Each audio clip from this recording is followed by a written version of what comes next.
Previously on The Season. When you choose to love something, it means accepting the inevitable that there will be some pain and loss. On the other side, when you love something, it certainly gives you some great joy. He's busy talking about Ray Guy. I'm even shocked he knows who it is. He didn't know where he went to school of. Gleason, you know what you're getting right now? The stare. Nice outfit. Nice outfit. Which one of you snappers or kickers can make a play for us? You might have to tackle somebody, Will Gleason. I don't know. I hope not. You might have to. Kincaid to throw toward the end zone. He's got Jones one-on-one. Jones goes up. He snags it, and Derek Jones has the touchdown. Oh, they're practicing, baby. Big game for us going into bye week. You know, we can get everybody healthy. We got a lot of chance to play some young folks, and these next two games, man, we got to finish out. You know, can't lose focus. Just take it week by week.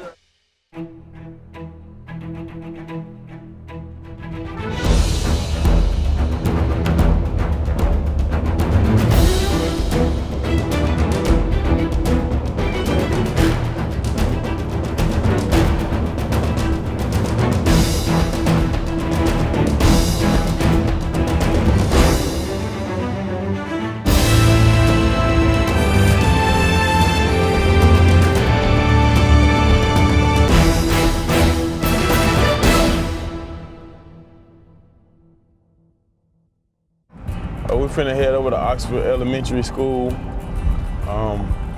This is one of the things I actually enjoy because it doesn't necessarily take a whole lot of talent for you to get up in front of some kids and tell them the right way to go as far as academics and as far as life is concerned. You look at elementary schools across America, that's usually where you develop your mentality as far as to how you're gonna take on life. I love inspiring not only kids but people. As we all know, football don't last always, and but your character and the person that you are do. Y'all want me to read to y'all? Y'all want to do some reading? Yeah. Y'all Ole Miss fans? Yeah. Can y'all say hotty toddy on 3? 1, 2, 3. Hotty toddy. I already like y'all already. Y'all ready? Turkey was in trouble, the kind of trouble where it's almost Thanksgiving and you're the main course, but Turkey had an idea. Oink, oink. Everybody say oink, oink. Oink, oink. Did y'all eat the pig? No. Did y'all eat the sheep? No. But looking at Rooster gave Turkey a new idea. This costume would be easy. Surely Farmer Jake wouldn't eat a rooster for Thanksgiving. He looked around desperately for one more idea. Then he found it. Did you order a pizza? Asked Farmer Jake's wife. Nope, he said, but it's a good idea. Y'all did a good job. How important was this part of your life? It was And huge. how did that shape where you are now? I know y'all think y'all so young, but if you think that you want to be a doctor, if you think that you want to be a lawyer or a football player, whatever you want to be, if you think about it and you let your mind go there, and you keep working on it every day, you could get there. Why did you become a football player? A lot of people in my family played football, so I was around it all the time. And then it's something I love to do. So still think about what you want to do later on in life because you can surely do it. So can we thank DT for coming and thank you for letting us come and visit with you guys. Thanks, y'all. All right, y'all take care. DT, y'all better be ready for Arkansas. All righty, I got you. Talking to young kids is always a good thing, man. They're always happy. They don't have the same words we have, you know. They're just happy individuals. It is often documented the impact a player can have on a community, but in some instances, it is the community that has the impact on the player. What's up, Laquan? I'm so sorry to hear about your ankle. That was just heartbreak to watch. You are my favorite Ole Miss football player. Bo Wallace is pretty great too. But you're more fun to watch. I'm so glad you are a sophomore, so I can watch you play a few more years. For I know the plans I have for you, declares the Lord. Plans to prosper you and not to harm you. Plans to give you hope and a future. He loves you. Can't wait to see you play again. Keep up the good work and don't get discouraged. We love you, Maggie. Hotty toddy, gosh almighty, Gracie. It's a great feeling, you know. It keeps you up when you're on your sad side of the injury, you know. And you know, I just stay positive through it all because there's so many people looking up to me and wanting me to stay positive. So that's what I got to do to make everybody else happy.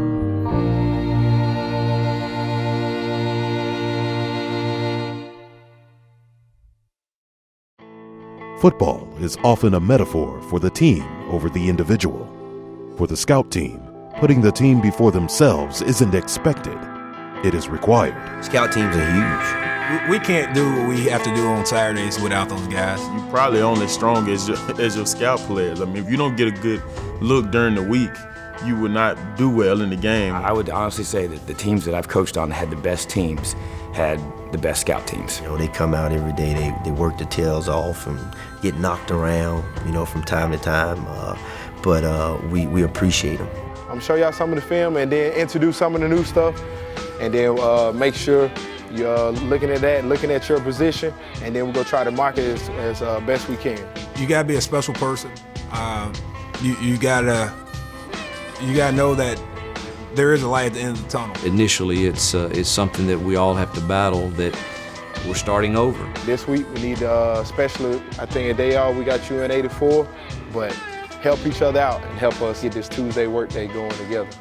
All right, because it's Tuesday, that's work day. It's not always the easiest transition, and you have to talk to them about life, and this is life. Life is not always full of immediate success, and success without some type of setback usually doesn't have any roots, and so use this year to form your roots. They're not really a jump cut and bounce it, so try to make sure we're getting downhill and running the inside. And make sure we get good blocks on here on the perimeter, but let up as soon as we don't want to get nobody knee or twist it up or anything, but initially a good thump, a good thud and blocking, and then you can let up. You're there and you can get better, and if you take that approach, you don't have a choice but to get better. Y'all pretty much got a good idea of who they are and what they are as a team. So make sure y'all come out there with good attitude and effort and have a great day, man. Every day they come out and they embrace the challenge of going against the starting defense. Some days we have to tell them to slow down, you know, because it's 100 miles an hour. You know, they're, you know, if they catch a pass, they're talking trash to the DB and they'll flip the ball back at them. You know, that's helping us as far as like Sinquez and Cliff and Mike Hilton and the guys like that. The scout guys that come up here every day, putting a lot of work for us, for the one team's offense and defense, but they got some talent over there. We're gonna see what they're about to do with it. I think we got one of the best scout teams out here that prepare us, you know, for the games, and that plays a big part. That's why he's bragging rights. Hey, we trying to bring home that ring, you know? Yeah, you know, that imaginary ring pop. I don't know that I've ever been in a program there where we have what we have this year, and the fact that the guys that are preparing us are very talented guys, and not only hard workers, but talented guys. The bus! Tell them what we got going on right now. The bus, I'm telling you. We got Akeem Judd. Oh, yes, sir. The Dream. Featuring Akeem Judd. We're just now getting to the point where we can redshirt some really good football players, some young players who are going to be impact players for Ole Miss. They get the redshirt and now go play on the scout team. And man, I look at our defensive line that our offense goes against with Breland Speaks and Victor Evans and Herbert Moore and G-Mac. You know, those guys are going to be really good. The fact that we have elite level talent now on our scout team is just gonna help us. Right now, our scout receivers, Dale Harris, Sammy Epps, Demorier Stringfield, Alex Weber, if those were our starting four receivers, we'd be all right. We got some receivers down there that really could be playing, you know, right now. So, I mean, this is the first year that we got, like, real quality, good work in, and I think that's been the difference in the secondary. And I don't think those guys know how much, you know, we need them or how important that they are, you know, to the team. We're just out here just looking at our boys go ham because they always give us a good look every week. I think it takes a lot of self-discipline, but also just takes a love for the team, and that we got a bunch of guys in this team that feel that way. We don't take that for granted. We treat everybody the same because it takes everybody for us to be a team. The program could survive without them. To see that group take pride in it and come in extra and watch film and see the opponent's formations and how they time their plays out and how they look, you know, and what they do to give us a realistic picture is critical. So there's no question that those guys play a huge role on our team, and getting them to buy into that is critical.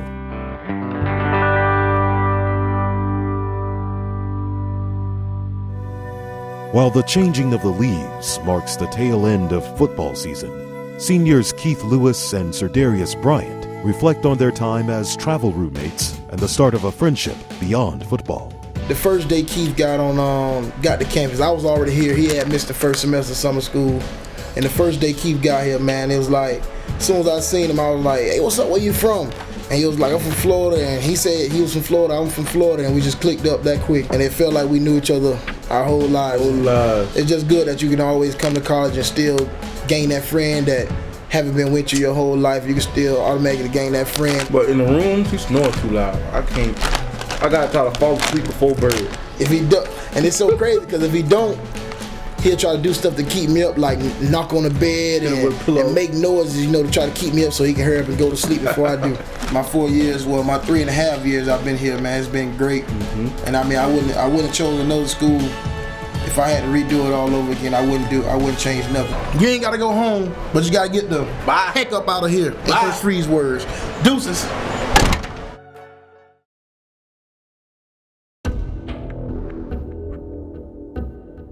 As dark clouds loomed over Arkansas, the Rebels would arrive to a dreary Razorback Stadium, hoping the rain would wash away the tarnish of 2 consecutive SEC losses. 1-2 in their last 3 outings, the Red and Blue used their bye week to reflect on previous performances, knowing in order to leave Fayetteville with a victory, they would need an effort that was full bore. You know what? Ole Miss got a lot to play for. This should be a fantastic football game. Arkansas won the toss and have deferred the option, so Ole Miss will get the ball. The Rebel offense would stall on their first possession, and after a short punt, the Hogs were set to operate from midfield. Looks at a 4 or 5 man front now for the Rebels. Fakes the give, pitches on a sweep to the near side, the midfield of the 45. Hit and knocked down at the 40-yard line is Keon Hatcher. Under center as Allen brings another man in motion. Going to hand it off. And off the left-hand side, plenty of running room there for Alex Collins. Collins is to the 35, 30, 25. We had nobody on the edge. Really got great wall blocking. He was able to take it to the 25-yard line. No wide out, really, just kind of an H-back to the left. And the wide receiver right is off the line of scrimmage. Play action, though, and he wants to throw. Fires over the middle. Got a man in the end zone, and it's hauled in. And it is a touchdown as Keon Hatcher was the lone receiver right, not very far off the tackle. Went on a go route. The pass was perfect by Brandon Allen, and Arkansas smacks the Rebels in the mouth right out of the chute. Don't blink, we good, bro. For sure. We good, bro. They game plan just like we game plan. Hey, the only passing game they have, all right, is play action. It's play action. Only time you coming down, all right, for the run, right, is if you're in a nub check or something like that, right? Wallace waits for the snap, going to option to the near side, turn it up and keep it. He gets to the 30, to the 32. Ball has come out, it's loose on the ground, and there's a pileup. Arkansas thinks they have it at the 29-yard line. Bo on the dive, they got underneath him and knocked it loose. Ball toward the left hash, one back in the backfield is Jonathan Williams for Arkansas. Handoffs to Williams. Williams goes straight ahead, gets to the 25, spins to the 20. The Rebels are not doing anything to stop Arkansas right now. Play action on 2nd and 6. The pass is caught by the tight end at the 9-yard line on hitch route. Adam McFain's going to try it. Snap back and down. It's a little short chip shot, and it is good. And McFain now 4 for 5 on the year. Makes the field goal, and Arkansas takes a 10-0 lead. When playing in adverse weather, field position is a critical game component, an element the Razorbacks would regulate early in the contest. Here is the kick. And that's headed to the far side and going to be grabbed and out of bounds at the 1. You have got to be kidding me. That was a huge mental mistake for Kalo Moore. The blunder on special teams, followed by another unsuccessful offensive possession, would once again allow the Hogs to start from midfield. Basically, they want to mash this Ole Miss defense. Let's see if they will do it with, again, great field position. Allen being chased. Gets rid of it. Got it. A.J. Derby. Bit of a wildcat look. Yep. Bit of successful look. Jonathan Williams, the direct snap. Williams. I don't think so. No, sir. No, sir. Now what do you do? Yeah. 4th down. Point of attack. Penetration. Fumble. Not that it matters. The ball would go over anyway. Isaac Gross, number 94, did a fabulous job of penetrating. He guessed the snap count, and it looked almost like a busted assignment from the fullback. On the defense, number 10. That's a half the distance to the goal. 4th down. 4th down goal. I don't know. They called touchdown. Yeah, they did. Yes, they did. That was a fabulous goal line stand by Ole Miss. And Arkansas gets one more play and makes them pay for it. Shake it up. Shake it up and step up. Okay, we're good. We're good. Keep everybody focused. We're going to fight this thing to the bitter end. At the turn of the second quarter, the Rebel offense would begin to gain traction on the wet Arkansas turf. But on this day, momentum would be difficult to retain. Wallace puts a little mustard on that one. Yeah, and Bo Wallace is off to a normal start. His throwing game and who he's throwing the ball to has been spot on. There's Wallace going down. Ball's out. Ball is out. Holy cow. And Wallace is injured. He's going to try and walk off without assistance. But limping, well. And just remember how important he is. We talked about it to the whole attack. With a hobbled offense, it was up to the Ole Miss D to keep the game within reach.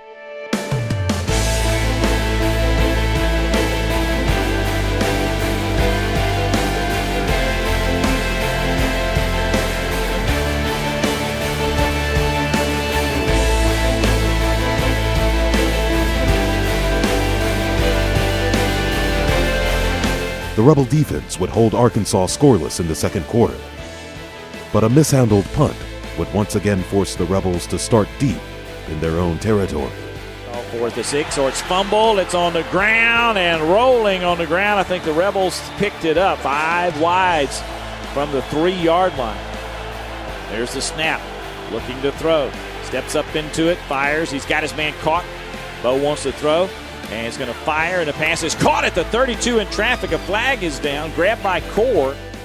After an impressive 7-play, 84-yard drive, Bo Wallace and the Rebel offense were knocking at the door, looking for much-needed points and momentum to take into the locker room at half. There's the snap. Bo wants to throw. Far side, got a man there if it gets there in time, and it's going to be intercepted. Yes. Picked off. He just threw up a floater as Markel Pack was open, but it took forever to get there, and Tevin Mitchell cut across the pass and picked it off in the end zone. This will be a handoff. It's to Collins. Collins straight ahead. He's at the 30. He's at the 35, the 40, and caught from behind at the 43-yard line. A right-footed kicker. 3 seconds until halftime. Snap back and down. Kick is on its way, and it does have the distance, but it is no good. Plenty of leg. Yeah. Just kept veering off to the right. Arkansas will receive to open the third quarter. We're 30 minutes into the gunfight. 30 minutes into it. It ain't over. We're still alive. We still got some fight. Refuse to quit, man. You stay together and we fight and see what happens at the end, man. Keep battling. Keep battling. All in. 1, 2, 3. All in. Let's go, baby. Get up. Let's go. Let's go. Let's go. The defense came out according to script, forcing a 3-and-out and giving the ball back to a desperate Rebel offense. There's the snap. He's going to fire. He's got his man at the 45. Caught. Stiff arm. It's Ingram to the 40. Gets to the sidelines. He never really got tackled. The Razorbacks would hog-tie Mark Dodson on 3rd and short. Trailing 17-0 in the second half, Coach Hugh Freeze would opt to keep the offense on the field. The Rebels look like they will go for it with 9:37 to play in the third quarter, trailing 17-0. 4-man rush. Wallace looking. That's going to run out to his right. He's in trouble and sacked back at the 45-yard line, and Arkansas will take over there. Oh, my goodness. Trey Flowers on the sack. A 14-yard loss, and the Rebels' woes continue. The turnover on downs would once again give the Hogs a short field to work with, resulting in another Adam McFain field goal and a comfortable 20-point Arkansas lead. There's the snap back to Fain with the kick, and it's on its way. Again, it has distance, and this time it is good. With the field goal, the Arkansas Razorbacks take a 20-0 lead with 5:43 to play in the third quarter. There's a snap to Bo. He fakes it to Walton, now swings it out to Walton. He makes a catch at the 25, works to the sidelines of the 30, lowers his head, and gets some extra yards across the 35. There's the snap. Wallace wants to throw, crossing route, got his man at the 45 of Arkansas across the 40, down to the 37 is Cody Cord. The lone back behind him, Mark Dotson. Fakes to Dotson, throws over the middle, got Ingram, caught at the 30, the 20, right down the middle of the field, knocked off his feet at the 15-yard line, and that's a 23-yard pickup for the Rebels. Bo takes the snap. Four-man rush. He's going to throw toward the end zone, and again, he did not see the deep safety, lobbed it there, and it's picked off in the end zone as intended for Walton, being returned down the sidelines to the 50, to the 40, all the way to the 20, and taking it all the way to the house is Rohan Gaines. He's in there, touchdown. A 100-yard interception return for the Razorbacks. Bo didn't see Gaines, the safety, coming across the top. He ran into it, picked it off, and took it to the house.